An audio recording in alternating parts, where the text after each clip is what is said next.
അടുത്തോട് പറയും കുറച്ചും കൂടി മുന്നേ നമ്മൾ ഒരുമിച്ച് ജോലി ചെയ്യേണ്ടതായിരുന്നു. കാരണം എന്താ പറയുക, മിനിമം വെച്ചിട്ടുണ്ടെങ്കിൽ എനിക്ക് എല്ലാ കാര്യത്തിലും സപ്പോർട്ടായിരുന്നു. ഒരു കാര്യം എനിക്ക് വിശ്വസിച്ച് ഏൽപ്പിച്ചിട്ട് ബ്രാഞ്ച് അങ്ങോട്ട് കൊടുത്തിട്ട് എനിക്ക് എവിടേക്ക് വേണമെങ്കിലും പോവാം. അത്ര ഒരു സപ്പോർട്ടായിരുന്നു. ശരിക്കും അതൊക്കെ മിസ് ചെയ്തു.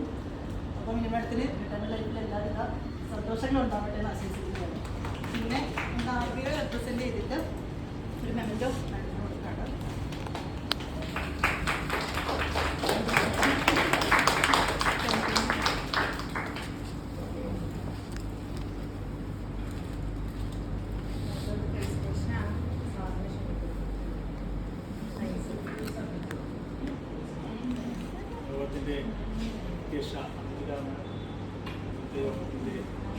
ചീഫ് ഗസ്റ്റ് മിനി മാഡം, മാഡത്തിൻ്റെ എൻ്റെ വാട്സ് കുടുംബാംഗങ്ങളെ സാർത്തോട്ട് മാഡം, ഇവിടെ റിക്വയർമെൻറ്റിൻ്റെ കാര്യം ഞാൻ സംസാരിച്ചപ്പോഴത്തേക്കും പറഞ്ഞതെന്നുണ്ടെങ്കിൽ വളരെ സിമ്പിളായിരിക്കും.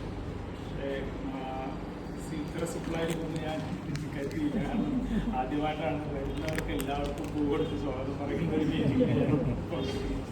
എന്തായാലും വളരെ സിമ്പിളാണെങ്കിലും പക്ഷേ പവർഫുള്ളാണ്. വളരെ ഹാപ്പിയാണ് മാഡം. മാഡത്തിനെ എനിക്ക് പരിചയം എന്ന് പറയുന്നത് ട്രഷറി ബ്രാഞ്ചിലുണ്ടായിരുന്ന സമയം തൊട്ടാണ് എനിക്ക് മാഡത്തിനെ പരിചയം. അപ്പോൾ ആ സമയം വന്ന ഉടനെ തന്നെ മാഡത്തിന് അവിടെ നിന്ന് ട്രാൻസ്ഫർ പറഞ്ഞു വിടാനുള്ള ഒരു ഭാഗ്യം എനിക്കുണ്ടായി. പക്ഷേ ഭാഗ്യത്തിന് മാഡത്തിന് വീടിനടുത്തേക്ക് തന്നെ ആ ട്രാൻസ്ഫർ കൊടുക്കാൻ സാധിച്ചു.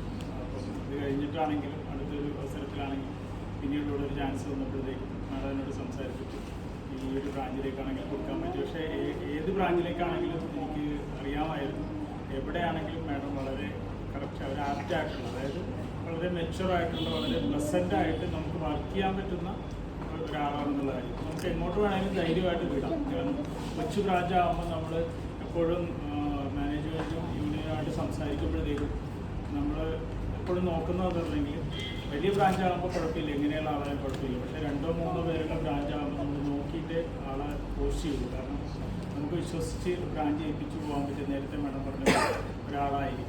അപ്പോൾ പ്രത്യേകിച്ച് ഒരു ക്യാഷ് ഇൻചാർജ് എന്ന് വരുമ്പോഴത്തേക്കും ആ ഒരു രീതിയിലുള്ള ഒരാൾ തന്നെയായിരിക്കും. തീർച്ചയായിട്ടും മാഡത്തിന് അങ്ങനെയുള്ള കഴിവുകളൊന്നും ഞാൻ കുറച്ച് മുമ്പ് വന്നപ്പോൾ തന്നെ ചോദിച്ചതാണ് ബ്രാഞ്ചിൻ്റെ കണ്ടീഷൻ എന്താണെന്ന്. സാറിന് യൂണിയൻകാർ അങ്ങനെ ബിസിനസ്സിനെ കുറിച്ചൊന്നും ചോദിക്കാറില്ല. പക്ഷേ മാഡം വളരെ പ്രൗഡായിട്ട് പറഞ്ഞതെന്ന് നോക്കി ഞാൻ ഇത്ര ഡെപ്പോസിറ്റാണ് ഞാൻ വന്നതിന് ശേഷം ഉണ്ടായതെന്ന് വളരെ അഭിമാനത്തോടുകൂടിയാണ് പറഞ്ഞു. അതാണ്, അതായത് പോകുന്നതിൻ്റെ അന്ന് വരെ നമുക്ക് ആ ഒരു ചെയ്യുന്ന ജോലിയോടുള്ള ഒരു ആത്മാർത്ഥത. അപ്പോൾ ആകെ ഒരു പ്രശ്നം എന്ന് പറഞ്ഞാൽ മാഡം പോകുമ്പോൾ പിന്നെ ഒരാൾ കൂടിയുള്ള പ്രൊമോഷൻ ആയിട്ടുണ്ട്.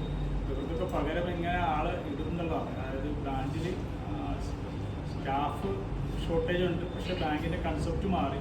ബ്രാഞ്ചിലേക്ക് കസ്റ്റമേഴ്സ് വരേണ്ട ആവശ്യമില്ല, എല്ലാം ഓൺലൈനായിട്ട് നമുക്ക് ഡിജിറ്റലായിട്ട് ചെയ്യാവുന്ന ഒരു സമയത്ത് അത് കറക്റ്റുമാണ്. കാരണം ഒരാൾക്ക് ഇപ്പോൾ ബ്രാഞ്ചിൽ പോകേണ്ട ഒരു ആവശ്യമില്ല. എല്ലാ സാധനങ്ങളും നമുക്ക് ഓൺലൈനിൽ അവൈലബിൾ ആണ്.